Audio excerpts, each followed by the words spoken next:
With that, I turn to my friend and colleague, Ranking Member Reed. Well, thank you very much, Mr. Chairman. Gentlemen, congratulations on your nomination, and welcome to you and particularly to your families, because they will be serving with you. I'd also like to welcome Senator Hagerty, who will introduce Mr. Tell. Senator, good to see you. Mr. Anderson, you have been nominated to be Assistant Secretary of the Air Force for Manpower and Reserve Affairs. You are well qualified for this position, having served a long career as an Air Force officer, including tours in the Pentagon. If confirmed, you will face considerable challenges overseeing all military and civilian personnel within the Department of the Air Force, including the Space Force. In particular, you will need to manage the impact from the administration's purge of senior military officers and defense civilians throughout the Department of the Air Force.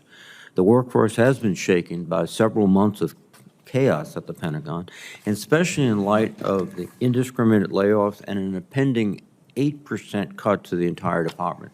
Just last week, Secretary Hegstead issued guidance to reduce 10% of all general and flag officers in the U.S. military, including 20% of four-star generals and flag officers.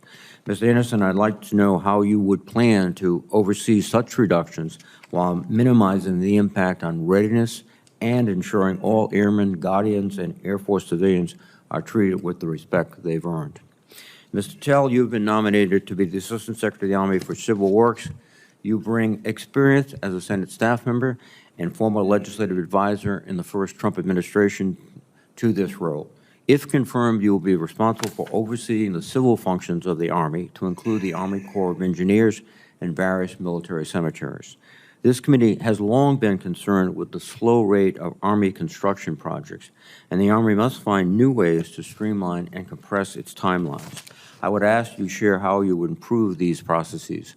Additionally, catastrophic natural disasters continue to be one of the most dangerous threats to our national security infrastructure. Given the increasing importance of environmental resiliency, I would like to know your plans for incorporating extreme weather projections in the planning and design of civil works projects. Dr. Napoli, you have been nominated to be Deputy Administrator for Defense Nuclear Nonproliferation at the National Nuclear Security Administration, or NNSA.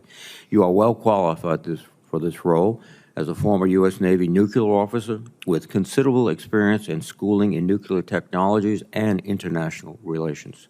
If confirmed, you will be responsible for leading nuclear non-proliferation efforts across a broad portfolio that includes supporting the verification of current and future arms control treaties, securing loose nuclear material around the world, and safeguarding the sale of U.S. nuclear technologies overseas. On the international stage, you will be charged with supporting the U.S. interagency for any future negotiations with Iran with respect to its nuclear capability, leading technical efforts for any follow-on nuclear weapons agreements with Russia after the New START, which will expire very shortly, and coordinating efforts to verify and secure North Korea's nuclear capabilities if a freeze is reached. These are complex challenges. I would ask that you discuss how you would address them. I want to thank again the nominees for their willingness to serve, and I look forward to testimonies. Thank you, Mr. Chairman.